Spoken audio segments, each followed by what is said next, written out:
यमुना गंगा उच्चल जलधितरंगा तव शुभ नामे जागे तव शुभ आशीष मांगे गाहे तव जय गाथा जन गण मंगलदायक जय हे भारत भाग्य विधाता जय हे जय हे जय हे जय जय जय जय हे।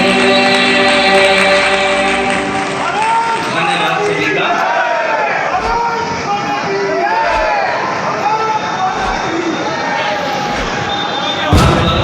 ये मिलके दिल्ली की सड़कों को और सुंदर बनाते हैं ये, और दिल्ली के ट्रैफिक को, दिल्ली में एक जगह से दूसरे जगह जाने के एक्सपीरियंस को और अच्छा बनाते हैं। सरकार की यही कोशिश है, मुख्यमंत्री जी की यही कोशिश है। आप सबको बहुत बहुत बधाई। आप सब यहाँ इतनी बड़ी संख्या में आए, आपको शुभकामनाएं। धन्यवाद।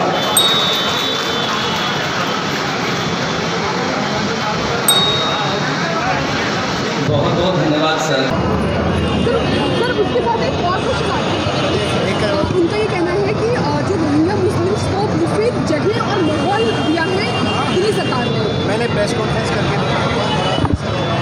भारतीय जनता पार्टी का केवल एक ही काम रह गया है देश में, गुंडागिरी करना, लफंगई करना।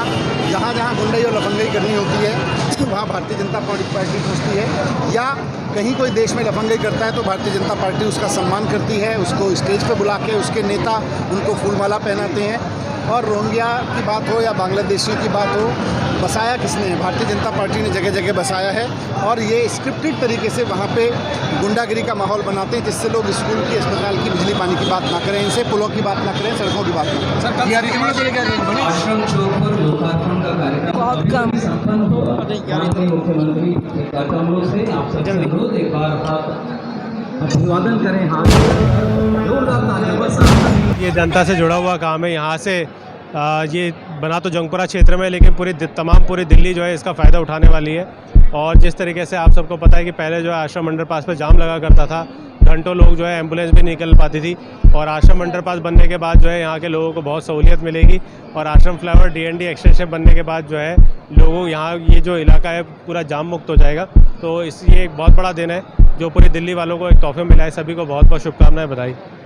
और मतलब और कहाँ आपलोगों की ऐसी पॉलिसी है जो जाम से, दिल्ली की जनता को जाम से निजात दिलाने का काम करेंगी दिल्ली? अभी एक प्रगति मैदान पे बहुत बड़ा अंडरपास बन रहा है, और प्रगति मैदान पूरा जो इलाका जो बोटलनेक बन जाता था और पूरा जाम का क्षेत्र बन जाता था, इसके बाद जो है वो सारा इलाका जो है वो जाम मुक्त होगा।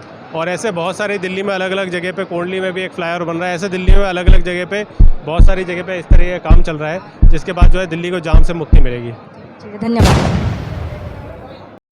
इंद्र मोहन खेम जी, मेरा सवाल आपसे ये है कि दिल्ली सरकार जो है दिल्ली की जनता को लगातार ताबड़तोड़ कोई ना कोई तोहफा दिए जा रही है इस तरीके से विकास करके।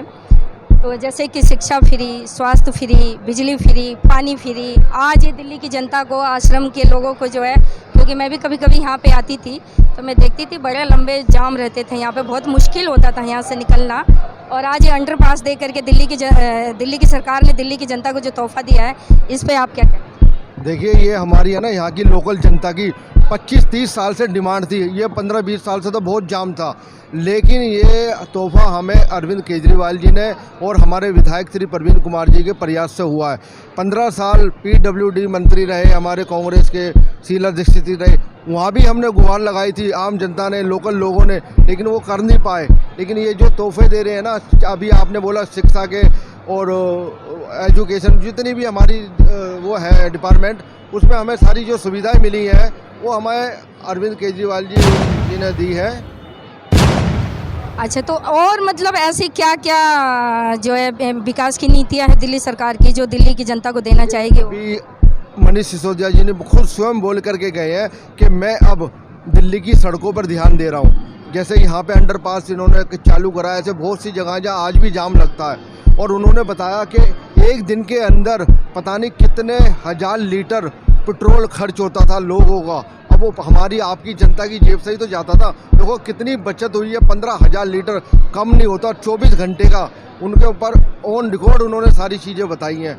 तो बताइए ये आम जनता की और जेब का ही तो पैसा बच रहा है, चाहे वो एजुकेशन हो, चाहे वो अन्य जितने भी डिपार्टमेंट हो, हर जगह एक परिवार को कम से कम नहीं तो एक परिवार को 5 से 7 हज़ार रुपये बचत हो रही है हर महीने में। बीजेपी की भी सरकार रही है, किसी ने इस बारे में नहीं सोचा, किसी ने जनता के बारे में कोई सोचता ही नहीं है जी। लेकिन मैं इसके बारे में आपको एक बात कहना चाहूँगी, जो जाम जो आपने बोला है कि दिल्ली में जो कांग्रेस की जो मुख्यमंत्री थी 3 बार रही है 15 साल, श्रीमती शीला दीक्षित जी ने, उनका तो एक वर्ल्ड रिकॉर्ड है कि पूरे वर्ल्ड में जितना फ्लाईओवर नहीं है उतना उन्होंने दिल्ली में दिया है। मैं इसका बहुत बेहतरीन जवाब आपको दूंगा। बहुत बढ़िया आपने कहा कि वर्ल्ड रिकॉर्ड है। उन्होंने जब कॉमनवेल्थ 2010 में हुआ था, उसका घोटाले का वर्ल्ड रिकॉर्ड है दिल्ली सरकार का, वर्ल्ड रिकॉर्ड है कॉमनवेल्थ घोटाले का। उनके कौन से मंत्री थे, नाम याद नहीं आ रहा मेरा, शायद आपको, हाँ जो भी थे बहरहाल वो, कलमाडी, सुरेश कलमाडी, तो वो भी एक बहुत बड़ा वर्ल्ड रिकॉर्ड था। देखो काम जब सरकार आती है ना, तो सरकार का फर्ज बनता है जनता के लिए काम करना। वो फर्ज कौन निभा रहा है, हमें ये देखने की जरूरत है। वो केजरीवाल जी बाखूबी निभा रहे हैं। चलिए धन्यवाद। मेरा नाम हरपाल सिंह है। मैं ये कहना चाह रहा था कि जैसे आपने पूछा कि जो दिल्ली के काम करवा रहे हैं अरविंद केजरीवाल जी, उसकी रफ्तार इतनी तेज़ है कि आप सबको मालूम है कि जो स्कूलों का काम हुआ, सड़कों का काम हो रहा है, हॉस्पिटल का काम हो रहा है, और एमसीडी के इलेक्शन इसी वजह से रोके गए हैं कि अगर हमारे पास एमसीडी आ जाती तो काम की रफ्तार दुगनी नहीं तिगनी हो जाती। जो सड़कों को आप कह रहे हो ना अनऑथराइज कॉलोनी, वो सड़कें तो छोड़िए, जो ऑथराइज कॉलोनी की सड़कें हैं उनके बुरे हाल है। जो बरसाती पानी ऑथराइज कॉलोनी में है, भोगल ले लो, आश्रम ले लो, कल जो ऑथराइज कॉलोनी है वहाँ पानी नहीं निकलता। सब ये नगर निगम के हाथ में होता है और नगर निगम काम नहीं कर रही। इन्होंने इलेक्शन इसलिए रुकवाया कि अगर इलेक्शन होते ही अगर इनके पास नगर निगम आ गई तो इनका काम दुगनी तेजी से होगा और ये दुनिया को दिखा सकेंगे काम करना इनको आता है। ये पढ़े लिखे लोगों की ईमानदार सरकार है, ये कोई अनपढ़ों की सरकार नहीं है और चोर चक्कों की सरकार नहीं है कि पैसा आया लूट के खा गए पब्लिक का पैसा। जो पैसा है पब्लिक का पैसा पब्लिक में ही लगाया जा रहा है।